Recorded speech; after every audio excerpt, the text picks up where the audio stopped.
Իսրայելը շարունակում է մաքրել Գազայի հատվածը, երկուշաբթի նոր, աննախադեպ հարձակումից առաջ տարհանման հրաման է տվել Խան Յունիսի բնակիչներին։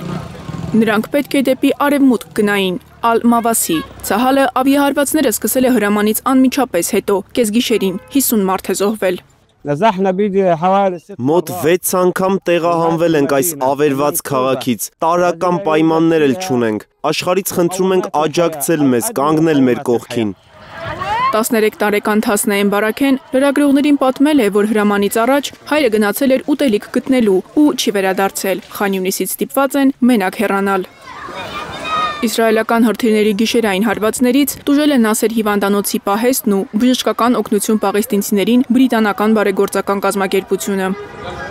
Բուժանձնակազմի վկայությամբ հարվածել են նախորդ հարձակումից վիրավորվածներին տեղափոխելու պահին։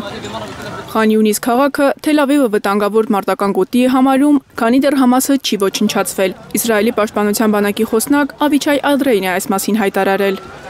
Իսկ քաղաքից սարսափելի լուրեր են տարածվում։ Ըստ պաղեստինյան լրատվամիջոցների, իսրայելական հատուկ նշանակության ջոկատները կանանց հագուստով գաղտնի մտել են Խան Յունիսի տներից մեկը եւ սպանել մեկ տղամարդու, ձերբակալել նրա կնոջն ու երեխային։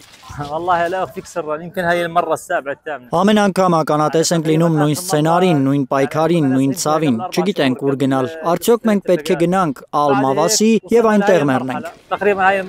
11 շաբաթ տևած լիակատար շրջափակումից հետո Իսրայելը թույլատրել է Գազա հումանիտար օգնության 9 բեռնատարների մուտքը։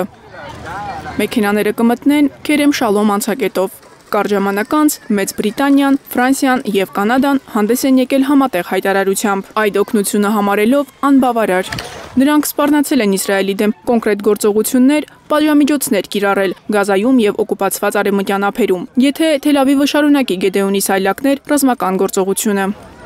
Նեթանյահուն արդեն դատապարտել է այս հայտարարությունը եւ խոստացել շարունակել հարձակումը, մինչեւ ամբողջությամբ չգրավի Գազայի հատվածը։